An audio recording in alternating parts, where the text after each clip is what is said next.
Terbongkar kasus Bank BRI. Kenapa kok bisa turun terus? Ada kasus apa sih Pak Firman?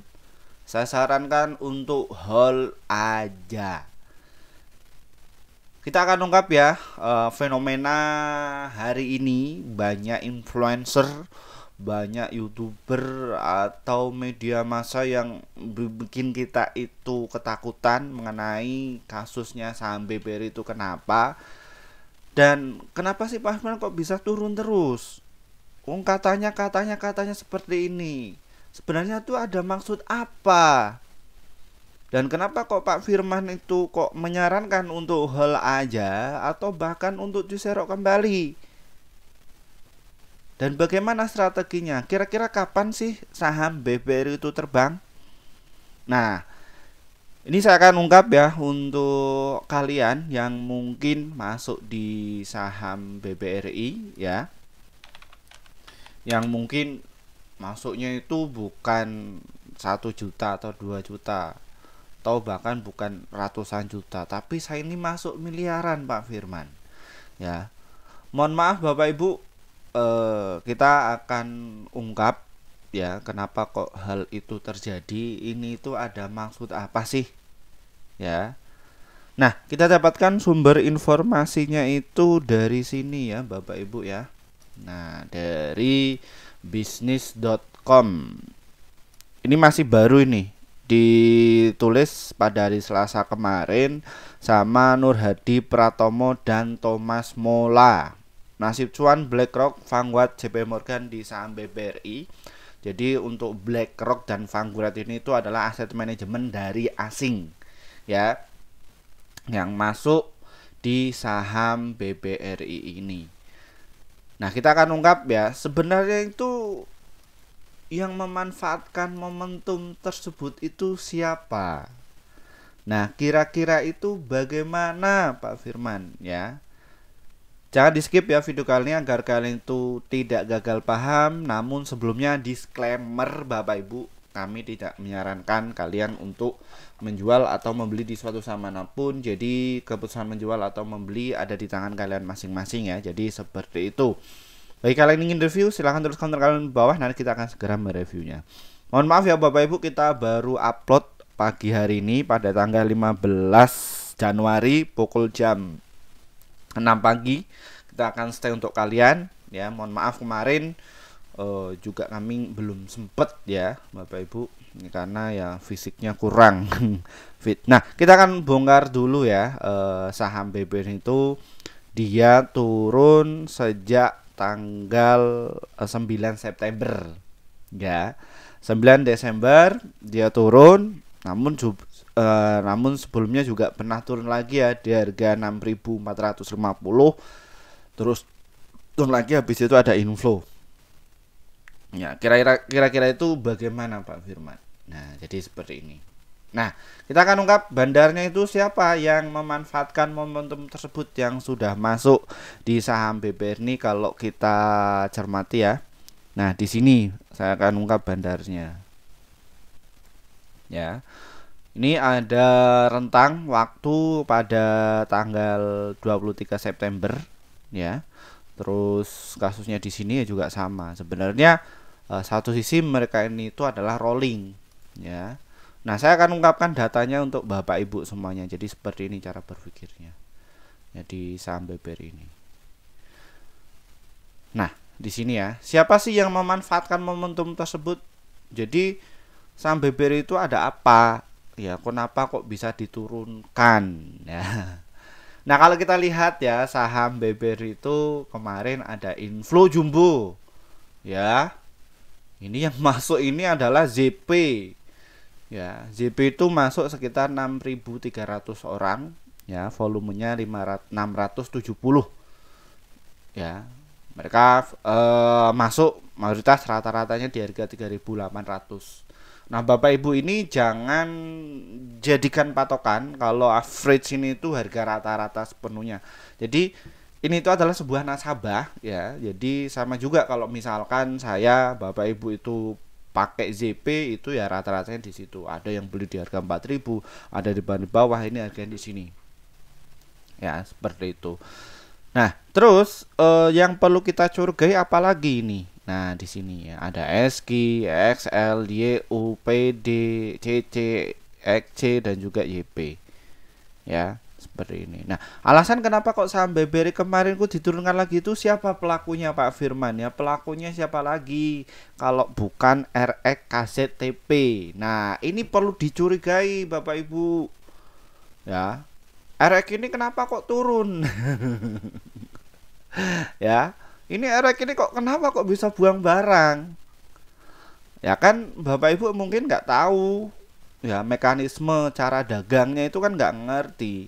Makanya di kelas kami itu tak ajari pola pikirnya bagaimana taktik dagang para aset manajemen atau manajer investasi kakap itu seperti apa itu kan nggak tahu. Kalau kan diajari cuman teknikal dan juga laporan keuangan aja. Habis itu diceritakan ya motivasi-motivasi apalah. Kita baca data aja seperti itu. Nah, jadi seperti ini.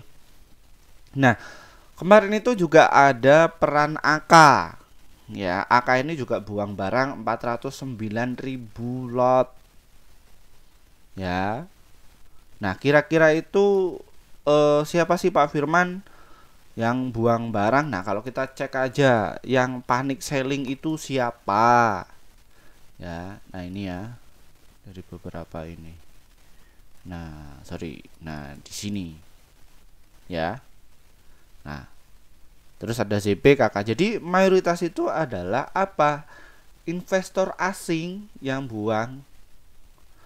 Jadi Bapak Ibu nggak boleh disamakan antara investor asing sama investor retail. Jadi menurut saya ini tuh penurunan hal yang wajar.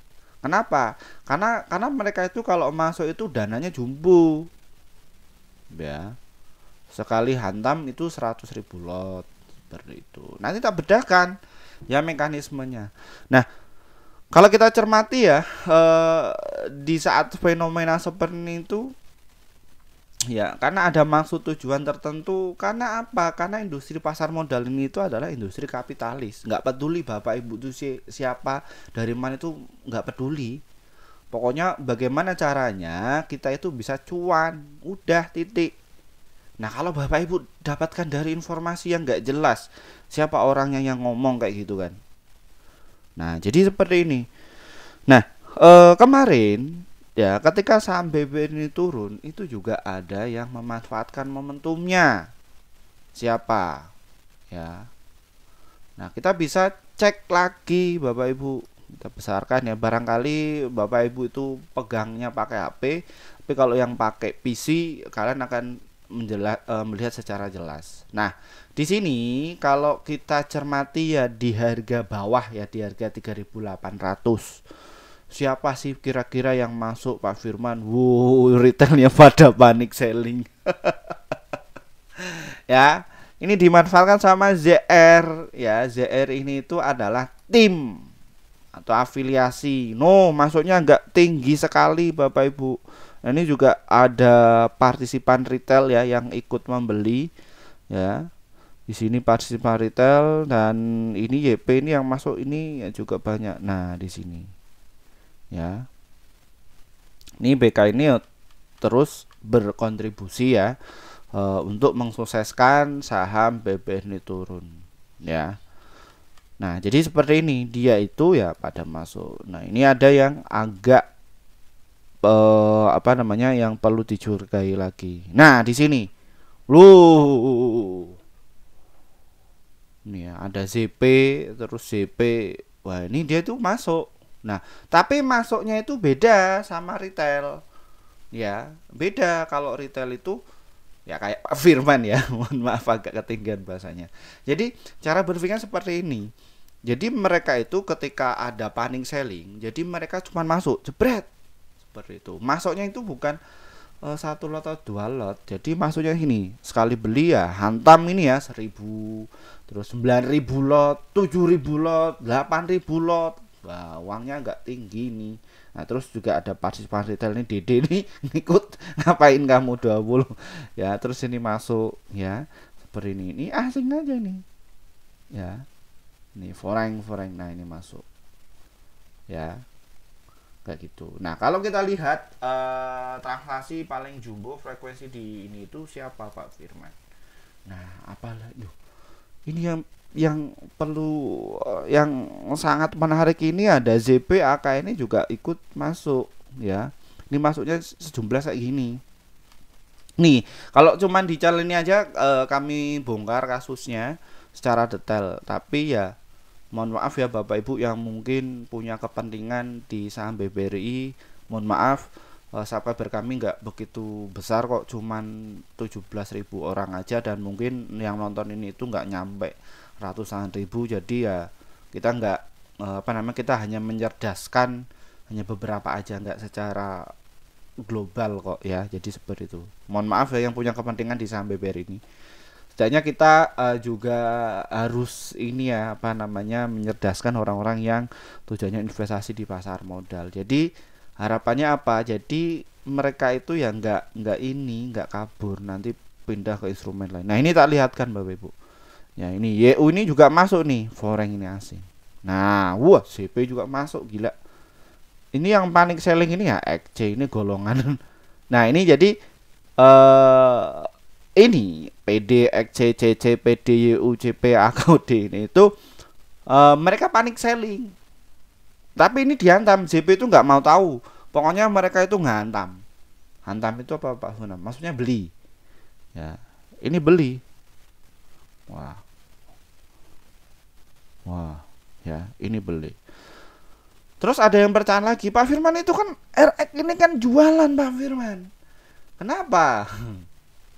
Etis nggak ya saya masukkan di sini? Kalau biasanya itu saya ungkap itu di kelas kami. Jadi ya mungkin kita jaga etika ya. Jadi etika nggak mengganggu sama orang-orang yang punya kepentingan. Ya jadi seperti itu. Di dalam aja lah, nggak usah takut ya. Karena yang main di saham BBR itu besar-besar. Nah jadi kalau kita lihat kemarin ya untuk transaksi di saham BBR itu kayak gini Bapak Ibu. Nah kita lihatkan untuk bid dan juga overnya. Nah jadi formasi yang ada di saham BBR itu seperti ini. Jadi bidnya itu dijaga 100.000 lot, 100.000 lot. Jadi ya mereka masuknya di sini. Ya, di harga 3.800, 3.820.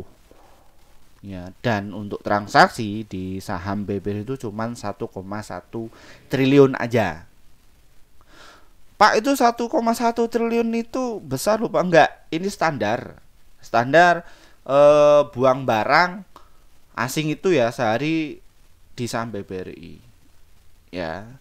Dan taktik dagangnya antara aset manajemen kakap ya Bapak Ibu ya dan juga aset manajemen yang lokal itu di saham BBRI itu cara mainnya itu beda, nggak boleh disamakan. Kalau di saham-saham gorengan ya mungkin bisa ARB ya, tapi kalau di saham BBRI nggak boleh ngasal kayak gitu. Kalau misalkan di situ mainnya ngasal, ketika penurunan sehari bisa sampai 35% di saham BBR ini, wah cari masalah ya, pasti nanti PI-nya atau perantara efeknya akan dipanggil, kamu gimana kayak gini enggak. Tapi kalau secara rasional di saham BBR itu ini wajar, nggak apa-apa. Loh Pak, ini kan katanya di sini ya, tinggal Bapak Ibu sesuaikan trading plan kalian ya. Trading plan kalian itu bagaimana? Beli saham BBR itu untuk apa? Trading atau swing atau invest? Ya, makanya alumni di kelas kami itu mereka ya tak ajarkan cara berpikirnya. Jadi saya nggak diceritakan kayak gini. Ini loh, kalau misalkan mau dagang saham itu pakai alat ini, ya nanti cara berpikirnya seperti ini. Dan market dalam 1 tahun itu ada yang namanya siklus. Nah, kalian diajari cuma teknikal sama fundamental, terus laporan keuangan aja siklus, terus alat-alatnya seperti apa, tren volume, ada 16 materi setidaknya kalian itu harus mengampu. Nah materi kayak gini tuh cuman adanya di perkuliahan, di S2 sampai di S3 seperti itu ya. Nah kenapa kok saya sendiri kok menyarankan tuh hal ya nggak perlu khawatir loh, orang-orang mereka aja beli banyak kok Nah, kalau kita lihat transaksi harian dalam satu hari itu kita bisa ngecek siapa sih yang buang barang, apakah panic selling. Setelah saya lihat dari beberapa YouTuber itu membuat khawatiran dan lain sebagainya kayak gitu. Penting nggak Pak Firman? Kalau menurut saya sangat penting. Kenapa? Kalau yang tujuannya adalah untuk investasi ya pinginnya nyerok. Kapan lagi sampai di harga 3.800? Jadi pola pikirnya itu berbeda. Kalau yang tujuannya adalah investasi. Wah, ini nyangkut Pak Firman. Nggak nyangkut, kita investasi. Karena ada sebagian dana yang tujuan kita itu adalah untuk investasi. Bukan nyangkut, ngarang. Nyangkut paling ya kalau biasanya ya retail biasanya. Karena mereka sebelumnya itu mereka nggak punya yang namanya rencana trading plan. Jadi mereka itu belinya ikut-ikutan ngasal aja. Ya, jadi mereka pakai emosi. Ya nggak dipikir secara logis. Ya. Seperti ini. Jadi ya mereka ya setiap hari masuk 100.000 lot, masuk 100.000 lot. Ya, kayak gitu. Nah, terus apalagi sih Pak Firman untuk mekanisme di saham beber itu. Nah, jadi seperti ini Bapak Ibu. Ya, jadi ada yang namanya etika di saham beber. Jadi walaupun mereka punya uang banyak itu ya mereka punya etika juga. Nggak boleh ngasal. Walaupun mereka itu masuknya ada di atas 10 triliun satu hari dikeluarin nggak boleh. Jadi ya perlahan-perlahan. Ya. Ya nanti bagaimana solusinya Pak Firman? Ya silakan sesuaikan trading plan kalian.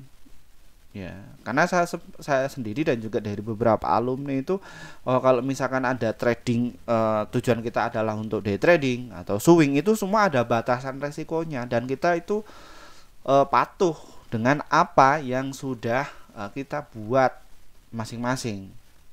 Karena tiap investor itu batasi resikonya beda-beda. Ada yang cuma 1%, ada yang 2%, ada yang 3%, ada yang 5%. Mereka kelola dananya ya juga yang penting cuan. Jadi dalam sebulan itu nggak ada yang katakanlah di kalkulasi kok rugi itu enggak. Ya, enggak karena mereka itu sudah menerapkan yang namanya money management. Itu yang lebih penting. Ya. Kayak gini.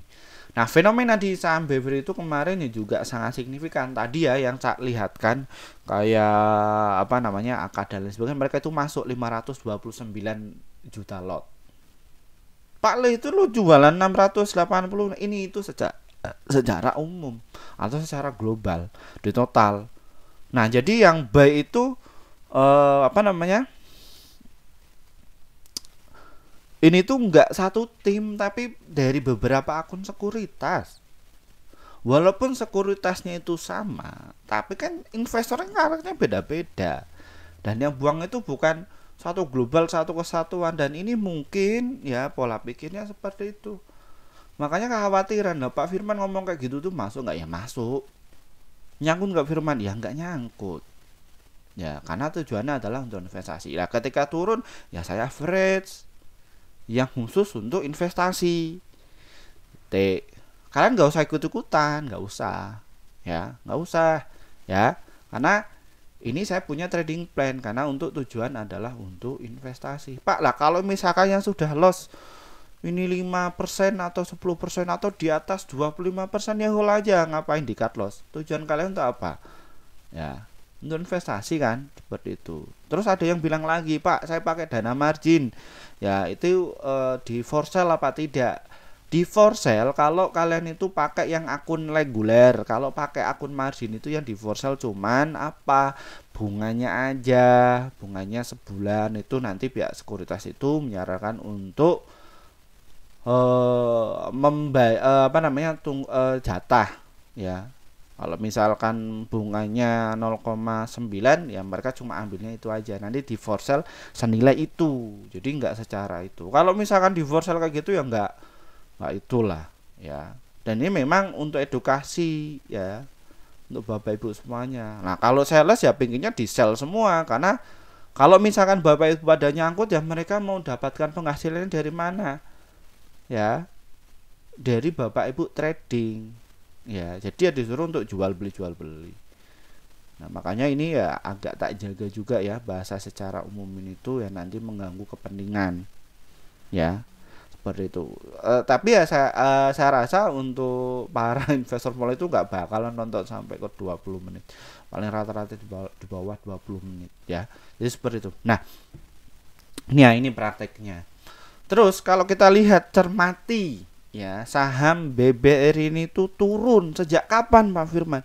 Sejak tanggal 9, di tanggal 23 September ya, mereka itu turun. Nah, ini juga saya curigai, siapa sih yang masuk di saat penurunan kayak gini itu pasti ada yang inflow. Tapi sahamnya itu nggak gerak kemana-kemana. Jadi mereka itu masuk secara senyap. Nah ini loh kalian. Nah ini sudah saya rangkum untuk Bapak Ibu datanya. Nah ya ini ya Kak YP masuk 2,7 triliun, XL 2T, PD 1,7 triliun, SQ 1,3, terus XC 1,2. Ini XC ini ya hanya penggembira ya Bapak Ibu ya. Nah satu sisi ya mereka ini tuh ya ada yang sebagian buang ya CP, AK, KZ, RX, BB. Nah ini tuh yang biasa dilakukan sama aset manajemen atau manajer investasi ya. Biasanya mereka itu kompak biasanya ya, masuk pakai A keluar pakai B, nanti ya bergantian. Nah jadi ini adalah tugas para liquidity provider yang menjaga pasar ya. Kalau secara orang-orang pemula itu ya nggak ngerti mengenai hal itu ya, tapi ini memang harus penting kayak gitu. Kenapa Pak Firman? Kenapa kok mereka itu melakukan hal tersebut? Karena ini pasarnya beda. Karena segmentasi pasar itu ada berbagai jenis. Ada pasar persaingan sempurna, oligopoli, monopolistik, monopsoni. Wah, banyak sekali. Kalau saya sebutkan kayak gini itu ya nanti para investor pemula yang ini tuh marah-marah nanti. Kelamaan, ngalor ngidul. Biasanya yang ya mohon maaf Bapak Ibu ya. Ya, karena kan investor kan beda-beda ya. Nah, kenapa kok saham BBRI diturunkan lagi Pak Firman? Apa sih dasarnya, sumbernya itu apa? Nah, di sini Bapak Ibu, nih tak lihatkan. Ya. Tak lihatkan. Ya, jadi ada maksud apa sih ya bahwa saham BBRI diturunkan? Nah, di sini. Nah, ini hari ini ya paling ya ada yang naikkan ya saham BBRI ini. Ya, di sini. Nah, jadi kalau kita ketahui ya bahwa ada event nanti ya di bulan Maret. Nah ini event yang sangat jumbo, sangat fenomenal. Karena apa? Pembagiannya mencapai di atas Rp235. Ini dividen yang paling jumbo Bapak Ibu. Makanya saya kaget ya. Kok bisa tahun 2024 itu pembayaran dividen interimnya kok agak gede, minimal itu 94 lah atau 90 lah, kok ini kok 135 interimnya ya di bulan Januari. Hari ini pembayaran. Nah Bapak Ibu yang punya 10.000 lot nanti akan masuk digantikan itu ya. Nah nanti ada event lagi di bulan Maret ini. Loh kenapa kok bisa demikian Pak Firman ya? Jadi mereka itu ya menurunkan, tapi pengen harapannya apa? Nyerok di harga bawah. Jadi menguji psikologis para retail yang megang di atas itu, biar bagaimana caranya mereka itu dijual gitu. Makanya yang nonton di channel ini itu yang nggak usah. Kalau kalian tujuannya adalah untuk investasi, ngapain ikut-ikutan di hall? Masa kalian sedekah ke bandar kok? Ya rugi dong investasi seperti itu. Nah kalau misalkan kalian itu punya dana, kalau tujuan kalian adalah untuk investasi ya boleh untuk di average down. Kapan Pak Firman? Ya saat ini itu adalah hal yang paling murah. Seperti itu ya. Jadi investasi itu pakai uang dingin, bukan uang panas itu didinginkan. Ngakunya ini itu, oh saya ini uang dingin Pak Firman, nggak untuk ngapa-ngapain kayak gitu. Lah kok tiba-tiba wah ini mau bayar ini, wah itu uang panas yang didinginkan. Banyak sekali yang konsepnya seperti itu. Tapi kalau uang dingin tenang aja. Kalau kalian itu sudah masuk di kelas kami, saya sudah katakan pasti saya ajarkan yang mana money management dan juga risk management. Itu mereka semua tak ajarkan. Nah, tinggal dilakukan apa tidak. Karena menghadapi ya market yang seperti ini. Nah, jadi ada kepentingan ini maksudnya. Ya. Nah, ini nanti akan muncul lagi sebuah pertanyaan seperti ini. Wah, ngapain beli sampai beris harganya sahamnya turun? Wah, retail ini bukan retail ya. Jadi investor publik yang cerdas. Ya, jadi seperti itu. Jadi cara begini, wah ngapain kok sahamnya turun? Oh, nggak usah sentuh saham ini, ada banyak kok saham seperti itu. Ya. Nah, kemarin pas waktu di saham Goto saya juga ungkap ya, pas waktu Goto ini kan pas di harga 50 ini kan kalian tak suruh untuk ngehold ya, yang ngikut di sini. Mungkin alumni kami yang yang membahas, yang lagi nonton BBR ini kalian pasti akan diminta untuk suruh untuk hold, bahkan untuk masuk serok lagi. Ya, pokoknya di harga 50 sampai 50 saya kalian untuk masuk. Nah, sekarang bagaimana kejadiannya? Ya, seperti itu. Sekarang sudah naik hampir 100 kali lipat kok. Ya. Karena ini itu apa kok? Kenapa kok Pak Fir? Kenapa kok saya itu kok bisa mentata kayak gini? Ya karena siklus Bapak Ibu. Jam terbang itu mempengaruhi, knowledge itu mempengaruhi, dan sumber pengetahuan itu kalian akan mengaruhi. Tapi kalau yang masih awam, ikut-ikutan atau yang FOMO, kena psikologisnya. Ya, seperti itu. Nah, jadi seperti ini ya. Bagaimana sekarang? Loh, sekarang sudah naik toh. Nah, yang terjadi saham BBL sekarang ini ya juga sama. Di psikologisnya itu dihantam. Ya, seperti ini. Nah, kalau kita lihat ya, kan ini ya. Jadi mungkin Bapak Ibu mungkin nggak tahu ya, kalau misalkan aset manajemen kalau mereka keluar ini big money ya, nggak ada yang nonton sampai ke 2 menit ke 27 mayoritas. Jadi kalau aset manajemen atau investor asing itu kalau buang barang itu selama 4 bulan, nanti masuk juga akan 4 bulan, pokoknya 3 sampai 4 bulan jadi inflow. Loh, kenapa kok bisa demikian Pak Firman? Nah, karena kan mereka masuknya jumbo Bapak Ibu, masuk juga jumbo. Jadi pelan-pelan. Kalau misalkan masukkan 1 hari aja cep, wah geger lagi Bapak Ibu. Nggak boleh seperti itu. Ya, pasti akan ditindak. Jadi kalau saham sekelas BPR ini itu sehari ya minimal ya 1 sampai 3%. Nanti besoknya lagi naik, nanti turunkan naik lagi. Penurunan juga sama. Ya, kayak gitu. Saya dimengerti ya. Nah, kalau kita lihat ya secara time frame-nya selama 2 minggu ini tuh ada inflow agak gede loh Bapak Ibu. Nah, di sini. Nah, kalau kita lihat cermati ya, di sini untuk RSI-nya nih ya, di bulan ini tuh aset manajemen itu belum bekerja seperti ini. Nah, kalau mereka itu kerja, istilahnya kerja ya Bapak Ibu ya. Ya sahamnya naik. Ini nanti RSI itu akan naik. Seperti itu. Nah, seperti ini.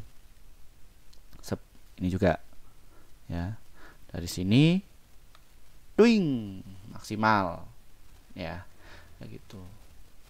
Karena ada konsep juga ya. Jadi ini yang mungkin kita perlu ketahui ya bagi para investor pemula.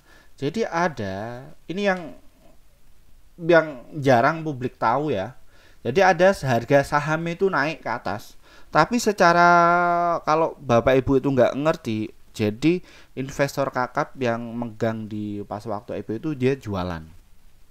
Dan ini nggak di share di umum kayaknya. Ya, ada. Ya, hanya di nasabah yang VVIP. Ya, jadi seperti itu. Ada. Terus ada juga yang harganya itu turun tapi juga masuk agak tinggi. Jadi mereka itu mengkecoh para investor retail. Ya, pokoknya masuk aja. Harganya nggak gerak-gerak kemana. Ya, seperti itu. Karena untuk di bagi kalian yang masuk di kelas kami itu ada yang namanya bab bandarmologi ya. Itu kan saya sudah analogikan bagaimana cara berpikir aset manajemen selama 1 tahun mengolah dana nasabah yang mereka kelola itu dari reksadana, terus reksadana pendapatan tetap, itu bagaimana sih caranya seperti itu, biar mereka dapat harga di murah, nanti distribusi kepada retail itu bagaimana caranya, kan kalian tak kasih tahu ya. Untuk di forum ke umum ini ya, kita satu sisi jaga etika lah ya, walaupun saya sudah ngerti ya, tapi ya nggak ini juga kan, seperti itu, jaga etika. Karena ini saham BBRI diturunkan karena ada apa, ada yang punya kepentingan, titik, nggak usah dipancing-pancing Pak Firman. Ya seperti ini. Jadi intinya apa, untuk Bapak Ibu yang tujuannya adalah untuk investasi, tenang aja, nggak perlu khawatir ya, jadi invest aja ya, kayak gitu, nggak usah di cut loss, sesuaikan trading plan. Jadi ini tuh untuk mengusir para yaitu ya Bapak Ibu ya, kayak gini. Nah ini, nah terus apa sih yang menjadi perhatian, loh ini loh laporan keuangannya atau net income itu tumbuh, ngapain takut ya, tumbuh. Nah saya juga ungkap juga pas waktu dibeli di saham Goto ini, lu ngapain beli saham Goto, harga rugi terus, nggak pernah ini ya, ini loh, ini pas waktu Goto, tapi ada sebuah penampakan yang perlu dicurigai. Lah dia itu kan yang tadinya rugi 20,3 triliun, ini kok jadi minus 0,4, ini ruginya itu mengecil atau membesar, ya kan tak suruh mikir sendiri Bapak Ibu. Nah sedangkan kayak gini BBRI ya, yang tadinya untungnya 19,2 triliun kini naik menjadi 45 triliun. Bagus apa tidak? Kalau kalian sebagai pembisnis ya, ingat loh, yang megang saham BBRI itu mayoritas ya pembisnis ya Bapak Ibu ya. Kalian dari bisnis properti, perhotelan dan lain sebagainya, atau direksi-direksi, dilihat dulu laporan keuangannya ya. Jadi pasti kalian akan mengetahui ya mengenai hal tersebut. Wah, untung, ngapain takut ya, ini sudah jelas seperti itu. Lupa kenapa kok mayoritas kayak gitu ya, karena ada kepentingan Bapak Ibu. Jadi orang-orang itu ya bisa bayar buzzer, kalau saya nggak dibayar ya. Saya tujuannya adalah untuk mengedukasi ya, dan untuk mengedukasi kayak gini itu ya tetap ada buzzernya juga ya, dihantam ya. Tapi ya buzzernya itu ya bukan buzzer pribadi, jadi ya akun-akun yang enggak itu. Kalau misalkan akun itu bermasalah ya bisa dimainkan gampang, seperti itu ya, kayak gini. Satu mengerti ya nih. Nah jadi bertumbuh ya, jadi mereka ini ada intinya apa, ada yang pengen masuk jumbo ya. Tenang aja Bapak Ibu yang punya kepentingan di saham BBRI ini ya, mungkin lagi itu nggak usah lah, misalkan alumni yang tujuannya adalah untuk investasi, yang nonton di channel itu jangan jadikan korban ya, jangan jadikan korban kalian. Cari yang lain aja, kan banyak toh investor ada 4 juta ya, yang ini kan paling 17.000 aja yang nonton, dan nggak semuanya pegang saham BBRI ya. Jadi tenang aja Bapak Ibu ya, gitu, tenang aja. Dan ini nomor ini sudah saya cantumkan, ada kritik dasaran, silahkan, itu nomor pribadi saya, tulis saja nggak apa-apa. Saya nggak pakai admin ya Bapak Ibu ya, saya nggak pakai admin, hati-hati. Karena kenapa kok saya bikin nomor yang ini tuh, karena untuk komunikasi Bapak Ibu, karena sudah ada 5 penipuan yang mengatasnamakan saya ya, banyak orang-orang yang pengen masuk di kelas kami itu nggak mampu ya. Ini kasih tahu untuk link kalian. Nah seperti itu ya. Nanti oke, bandarmologinya sudah saya ungkap, semua sudah saya ungkap secara pelan-pelan ya Bapak Ibu ya. Semoga bisa Bapak Ibu bisa dimengerti. Nah kita ke strateginya. Oke, baru seperti itu Bapak Ibu. Ya, oke. Pak Firman, saham BBRI itu akan diuji psikologisnya sampai ke berapa? 3.500. Saya pengennya di harga 3.500. Nanti di sini ada inflow, seperti itu. Sampai diangkat, ketika turun maksimal 3.500, nanti akan diangkat kayak gini. Nah, nanti kalau misalkan candlenya itu seperti itu, nanti dia akan pullback naik ke atas. Seperti. Nah, ini itu masuk segini itu agak banyak ya. Jadi support kuat di saham BEM itu di harga 3.500-an. Ya, tinggal sesuaikan trading plan Bapak Ibu ya. Kalau Bapak Ibu untuk trading atau swing atau untuk trading atau swing itu, kalau kalian sudah membuat sebuah kebijakan stop lossnya di mana, masih aman kok, batasi risikonya. Tapi kalau satu sisi kalian itu masuk di harga itu ya, apa namanya, dan tujuan kalian adalah untuk investasi, nabung ya, nggak perlu khawatir, masuk aja. Nanti bentar lagi mereka itu akan kerja kembali ya, kerja dalam arti ini nanti akan naik kembali. Satu. Terus biasanya kapan Pak Firman ya? Setelah tanggal 20. Jadi investor kakap ya, aset manajemen kakap, yaitu menunggu pelantikan Donald Trump yang terjadi tanggal 20 ya, 20 Januari ya. Jadi mereka melihat nanti siapa, ketika presiden sudah jadi, menterinya itu siapa, yang megang ini tuh siapa. Jadi mereka masih wait and see, jadi belum bekerja. Jadi ini ya, kayak gitu ya, nggak perlu khawatir Bapak Ibu, di hold aja, tenang aja. Nah, di sini sudah ada nomornya bagi kalian yang itu ya, ingin belajar secara pasti, itu ada di linknya seperti itu ya. Itu ini untuk area kalian untuk beli lagi ya Bapak Ibu semuanya ya, yang khususnya channel kami. Tunggu aja di harga 3000, pokoknya area beli kalian di harga 3500 sampai di area sini. Pak, cara belinya itu bagaimana? Apakah saya nunggu di 3500 atau bagaimana? Kalian bisa nunggu. Kalau nunggu itu belum tentu kalian dapat ya. Kelemahannya seperti itu. Kalau nyicil kalian kehabisan amunisi. Kekurangannya. Sekarang untuk kelebihannya, kalau kelebihannya itu, kalau kalian itu nyicil, kalian akan mendapatkan harga di berapapun support kuatnya. Nah, kelebihannya kalau nunggu, kalian akan mendapatkan yang namanya best price, harga yang terbaik. Itu tinggal sesuaikan trading plan Bapak Ibu. Pak, nanti kalau saya sudah dapat di sini, jualnya di mana? Silakan, kalian nanti bisa dijual kalau nggak sabar di 4.400 atau di harga 5.500 dan juga di harga 6.450 ya, dan juga di harga 7.000 sampai 10.000 ya. Jadi seperti untuk jangka panjang. Nah, di sini juga ada dari beberapa sekuritas yang menyarankan untuk buy ada 58, hold 20, sell yang menyarankan sell ada 4. Ya, rata-ratanya itu di harga 6.198, potensinya mencapai 63% ya, seperti itu. Dan secara pasti ya, untuk CGS internasional itu targetnya 5.400 ya.